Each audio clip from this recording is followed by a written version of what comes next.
So usually when we build massive infrastructure, like a suspension bridge or a hydroelectric dam, or even just a standard global software application, Yeah. there is this inherent expectation of static reliability. Right, you want it to be predictable. Boring, even. Exactly. You engineer the system, you pour the concrete, or you deploy the code, and it just stands there doing its job. I mean, the bridge doesn't suddenly pull itself over, analyze the heavy traffic, and decide to, re-engineer its own support cables while cars are still driving on it. No, we definitely prefer our infrastructure to just stay exactly as we built it. You validate it under extreme conditions in a lab, deploy it, and then you just trust it completely until someone schedules a maintenance window. But the moment you step into the world of modern dynamic artificial intelligence, that static model just goes completely out the window. We are looking at a landscape where these systems are continuously assessing their own performance, they're questioning their own accuracy, and literally rebuilding themselves on the fly. Yeah, and it's a fundamental shift in the definition of reliability. In these complex AI deployments, reliability is no longer defined as a system that never fails. It's defined as a system that is self-aware enough to know exactly when its predictions are starting to degrade, Right. and having the automated safety mechanisms to adapt before a failure actually hits the end user. And that brings us to the core of this deep dive, because today we are opening up the official HumAIne project deliverable D3.2. Specifically, we're focusing on their explainable AI methods, along with an upstream GitHub README that details some really brilliant technical extensions. It's a massive framework. It is. Our mission here is to track exactly how cutting-edge AI systems monitor their own trustworthiness in real time. And the applications span this wild spectrum, from securing high-stakes smart energy grids all the way to analyzing your literal digital body language. Which is fascinating. Yeah. The overarching theme in the HumAIne framework is something they call glass box modeling, because in high-stakes environments, opaque algorithms are just a massive liability. Oh, excellent. I mean, if an AI system is making a call on routing municipal electricity or answering a really sensitive health query, the system has to provide a transparent audit trail. We need to trace why it made the decision, and crucially, how confident it is in that specific decision. Yeah, and as someone who spends a lot of time looking at system architecture, the continuous integration and deployment pipelines described in this project are just phenomenal. I mean, it's one thing to build a smart model, it's another to keep it smart in production. It's the maintenance that gets you. Exactly. So let's look at their smart energy validation loop. Trust in AI doesn't just start with a friendly chatbot, right? It starts in critical infrastructure. It starts with just keeping the lights on. And the Smart Energy Pilot is really the perfect baseline for this. When you are predicting grid loads, the cost of a false prediction is immediate and it's physical. Yeah, you either trigger a rolling blackout or you overproduce power, which is just a massive waste of resources and capital. Right. And from an operations standpoint, the nuts and bolts of the architecture running this pilot is a work of art. They are using Kubeflow notebook servers to orchestrate the entire machine learning workflow. Which makes sense for scalability. Oh, totally. In a live production environment, you need heavy compute power that can scale, and Kubeflow handles that containerization perfectly. So every single day, the pipeline wakes up and securely fetches the previous day's telemetry. We are talking granular data like temperature, solar radiation, historical grid loads. And it's pulling all of this from an isolated environment, right? Yes, it pulls from a centralized Minio object storage. That decoupling of storage and compute is critical. By keeping the storage separate from the compute nodes, the data fetching is just lightning fast. Plus, it's secured by dynamic authentication tokens generated through Keycloak. So it's highly secure. It is a fully automated, highly secure data factory. But, and here's the kicker, it doesn't just dump that new data into a static model and blindly guess tomorrow's energy demand. Well, that would be the old way of doing things. Instead, it runs a continuous automated safety trigger. The pipeline dynamically evaluates the existing model's performance against the actual real-world data over the past month. They call that the P1M window, right? Yeah. Past 1 month. Exactly. It's constantly grading its own homework. It calculates the determination coefficient, widely known as the R-squared value. Right, the R-squared. Yeah, so R-squared essentially measures how well the model's predictions fit the actual variance in the real data. And the system is programmed with a strict safety threshold for this metric. If the R-squared value dips below that line, it means the model is drifting. Like maybe a seasonal weather pattern shifted early or a major factory changed its consumption habits? Precisely. And when it hits that threshold, the system flags the degradation and automatically spins up a retraining job. It's literally like a car cruising down the highway that notices its engine efficiency dropping, safely pulls itself over, machines a completely new engine block optimized for the new terrain, swaps it out, and just merges back into traffic. That's a great way to picture it. And if the efficiency is fine, it just keeps driving, forecasting the next 24 hours with the existing engine. But see, this auto-retraining pipeline, while it's incredibly efficient, it introduces a massive new vulnerability, which is where my operational risk radar really spikes. Well, in a live municipal power grid, isn't an automated continuous deployment pipeline incredibly risky? I mean, what if the new model overcorrects? Oh, you mean like overfitting to noise? Yeah. Say you have a freak week of weather, like an unseasonable heat wave that causes grid usage to spike wildly. The model's R-squared drops, it triggers a retrain, and suddenly you have a multi-million-dollar grid prediction system heavily biased by a temporary anomaly. How can any stakeholder trust a completely automated loop with the electrical grid? Honestly, you can't. Not without secondary validation layers.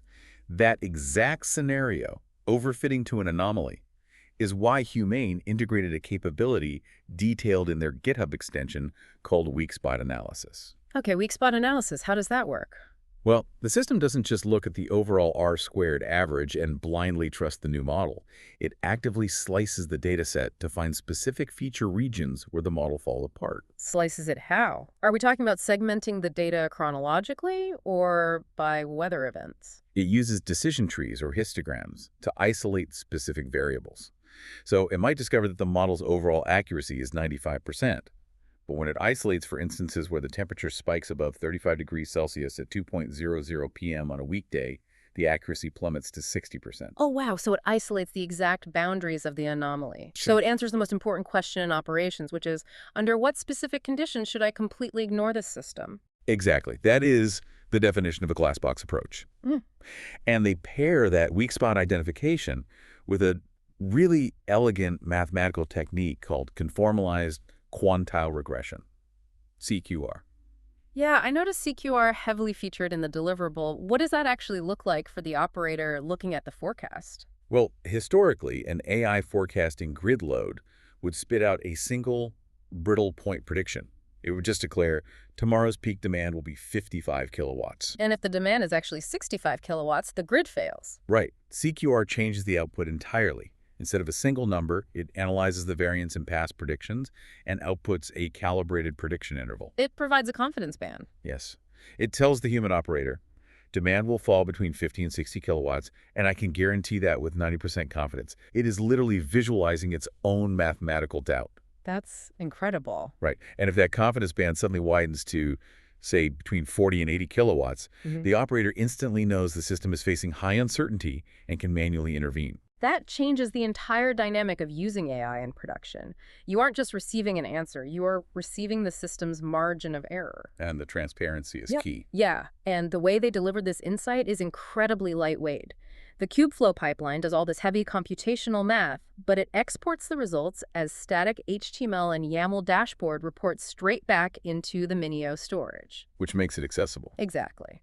A grid stakeholder, a city official, or an auditor can just open a highly interactive visual dashboard in their browser. They can check the model's logic, see the CQR confidence bands, and review the weak spots, all without needing to spin up massive compute clusters or understand machine learning workflows. It creates a firewall between the heavy lifting of the computation and the necessity of human oversight.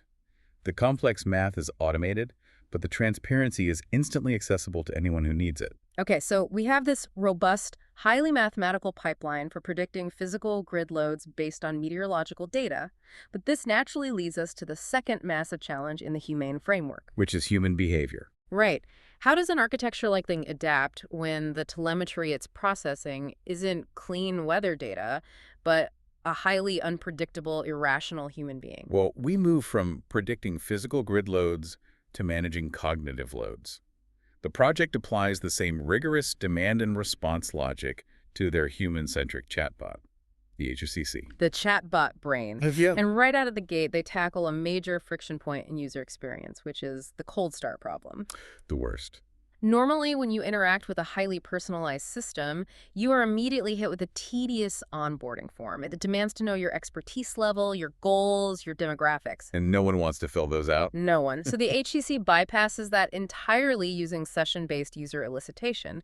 It dynamically weaves 2 or 3 highly contextual questions into the natural flow of the opening conversation to establish a baseline. But those explicit questions are really just a smokescreen for what the system is actually doing. Oh, totally. The real innovation, and the element that requires intense safety auditing, frankly, is how the HCC captures implicit metrics. It utilizes an interaction tracking engine that passively monitors your digital body language in real time. Digital body language, the sheer amount of telemetry it gathers while you are just typing a sentence is wild. It's extensive. Let's break down the mechanics, because it's tracking multiple layers of user hesitation. First, it measures session duration and response time. Which makes sense. Yeah, but it's not just timing how long you are connected. If you take 30 seconds to reply to a relatively simple prompt, the system instantly flags that as a spike in cognitive load. Then there's typing speed, measured in characters per second. It uses the velocity of your keystrokes as a proxy for your confidence. And it goes far beyond just keystrokes. It analyzes the structural complexity of your language on the fly. The engine calculates a metric called complexity of language. Okay, how does it calculate that? It's a weighted combination of 2 things, your average sentence length and your type token ratio. The type token ratio, that's measuring lexical diversity, right? Like comparing the number of unique words you use, the types, against the total number of words in your prompt, the tokens. Yes. So if you type a long paragraph but keep reusing the same 5 basic verbs and nouns, your type token ratio is low. If you use a highly varied, nuanced vocabulary, the ratio is high. Interesting. And then the system combines that with a real-time grammatical mistakes frequency tracker. So by combining your typing speed, your vocabulary variance, and your error rate, it instantly establishes a baseline of your expertise without ever asking you for your resume. Okay, I look at this pipeline, and part of me is amazed by the throughput, but the other part is looking at the payload and thinking about the liability. You're worried about the surveillance aspect. Definitely. I mean, it's actively grading my grammar. It's measuring my hesitation in milliseconds. Wow. In a production environment, hoarding that kind of behavioral telemetry, it feels like it crosses a line from a helpful assistant to, frankly, a creepy surveillance tool. Which is a very valid fundamental concern. And it is exactly why the architecture has really tight data boundaries. Okay, good. Under frameworks like the EU AI Act, you cannot just indiscriminately hoard biometric or behavioral data. The system does not store this raw telemetry as permanently accessible, personally identifiable information. So what happens to the data? The architecture instantly translates those raw metrics, the keystrokes, the pauses, the grammar, into an abstract, interpretable state vector.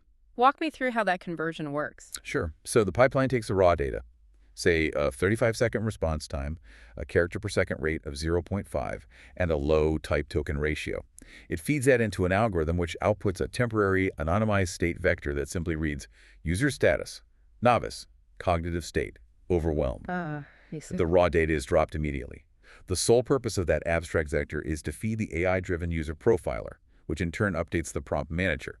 It basically whispers to the chatbot, simplify your vocabulary, shorten your sentences, and slow down. The human is confused. So it alters its own behavior based on the vector, rather than building a permanent surveillance dossier on your typing habits. Exactly. It's about immediate adaptation, not long-term profiling. Got it. So the system takes this implicit digital body language, pairs it with explicit feedback like end of session, system usability scale scores, or inline thumbs up and down, and feeds all of this into a reinforcement learning engine. And the algorithm they selected for that reinforcement learning engine is absolutely critical to maintaining user trust. They power it using proximal policy optimization, PPO.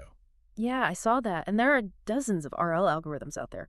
Why is PPO the required standard here? Well, standard reinforcement learning can be incredibly volatile. How so?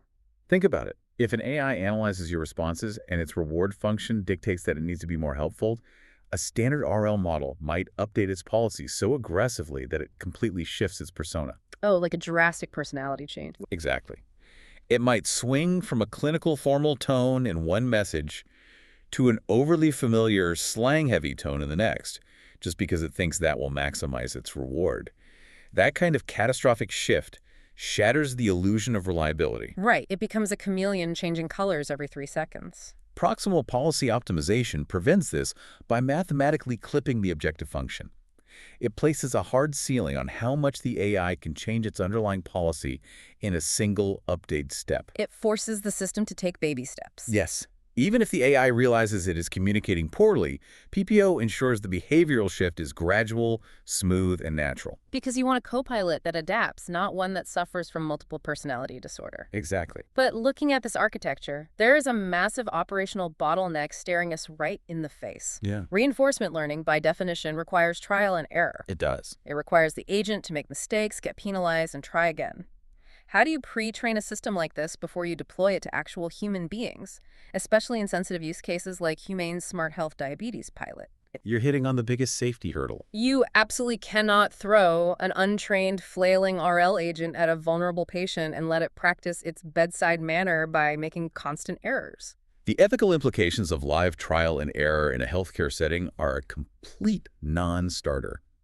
You need an environment where the AI can practice reading human hesitation and adjusting its vocabulary millions of times before it ever encounters a live patient. Which brings us to the third piece of this puzzle. Yes, that requires the third major architectural pillar of the HumAIne framework, the synthetic feedback channel. The system creates its own test subjects. The project utilizes a module called VirtualXAI, which generates synthetic virtual personas powered by large language models. That's really clever. It is. They spin up these GPT-generated personas, assign them specific demographic traits, simulated expertise levels, and even simulated emotional states. Then they have these virtual humans interact with the chatbot. And the virtual personas literally simulate filling out trust surveys and usability questionnaires. The system uses supervised learning on this massive ocean of synthetic data to build the chatbot's baseline behavioral models. So the AI learns how to respond to a confused user by practicing on a simulated confused user. Exactly. It's a sandbox environment, a flight simulator for artificial empathy. It is a brilliant way to overcome the cold start problem of reinforcement learning, but surely it has limits, right? Oh, severe validation limits. Synthetic benchmarking is incredible for getting a system from zero to baseline competency. It ensures the chatbot won't actively harm or confuse a user on day one. Right. However, an LLM-generated persona, no matter how complex the prompt, is ultimately bounded by its training data. It cannot perfectly replicate the deeply nuanced, chaotic, or highly specific emotional states of a real human being. Yeah, that makes sense. A synthetic persona doesn't actually have a bad day at work. A simulated diabetes patient doesn't actually experience a physical blood sugar crash that tangibly slows down their keystrokes or dramatically drops their sentence complexity in the middle of a chat session. The simulation lacks physical ground truth. Because of that, the framework mandates that the system must eventually transition to live reinforcement learning during real user interactions. Synthetic data is the warm-up, but live human interaction is the actual game. Precisely. If an engineering team relies entirely on synthetic feedback for continuous improvement, they aren't building a human-centric AI. They're building an AI that is perfectly optimized to talk to another AI. Which raises an architectural question for me. If we use synthetic personas to train the system and then deploy it, how do we ensure the real-world updates don't drift back into that simulation bias? Aren't we risking an echo chamber where the AI expects humans to act like the GPT personas? You prevent the echo chamber by anchoring the RL reward function exclusively to the live metrics. Okay, so the live data takes priority. Completely. Once deployed, the system meticulously tracks the delta, the difference between how the synthetic personas reacted and how you, the real user, react. Your actual physical hesitation, your genuine grammatical errors, and your authentic survey scores become the ultimate ground truth. Got it. So the system learns that the messy human data overrides the clean synthetic data every single time. Every single time. So stepping back and looking at the entire pipeline we've explored today, the HumAIne project is really laying out a blueprint for structural self-awareness in AI. It really is. We started in the physical realm with the Smart Energy pilot, looking at how automated Kubeflow pipelines pull data from Minio object storage. The system actively monitors its own model degradation, automatically triggering a rebuild if its R-squared value drops. But pairing that automation with weak spot analysis and conformalized quantile regression, ensuring that operators can visually see the boundaries of trust and the exact margins of error before a grid decision is made. right? Providing those 90% confidence bands. And then we saw that exact same philosophy of dynamic adaptation applied to human interaction. Which is the hardest variable to predict. Yeah, we have a chatbot that bypasses onboarding forms, passively reads the velocity of your keystrokes, calculates your lexical diversity through type token ratios, and converts that data into anonymized state vectors. And it uses proximal policy optimization to gradually adjust its tone without jolting the user, all while practicing on synthetic GPT personas before it ever goes live. The takeaway here is profound, I think. When you understand the mechanics behind these systems, how they calculate uncertainty and actively track cognitive load, it really changes your relationship with the technology. It forces you to see your own behavior as part of the system. Exactly. Next time you type a prompt into an advanced assistant and you pause, backspace, and rewrite your sentence, remember that the system isn't just idly waiting for your final text. It is actively measuring your hesitation. Your delay is a data point. You are no longer just an operator pulling levers on a static machine. You are a vital, dynamic component in a continuous feedback loop. The system is learning how to talk to you by watching how you struggle to talk to it. It's a completely reciprocal architecture. But it leaves us with a fascinating and maybe a slightly unsettling trajectory. How so? We established that right now, synthetic personas are just the warm-up act. Real human data is the ultimate ground truth. But as generative models become exponentially more sophisticated, those simulations will become increasingly indistinguishable from actual chaotic user behavior. Oh man, so if an AI system can eventually spin up synthetic personas that perfectly simulate the physical nuances, the irrationality, and the usability bottlenecks of real human beings, at what point does actual human feedback become the slowest, most inefficient part of developing human-centric AI? Could the future of perfectly optimized human-centered design end up being entirely human-free? Wow. Now there is an architectural paradox to keep you up at night. Whether it's predicting a power surge on the municipal grid or parsing the complexity of your sentences, the engine is constantly running, the dashboard is updating, and the system is always rebuilding itself. Thank you for joining us, and we will catch you on the next Deep Dive.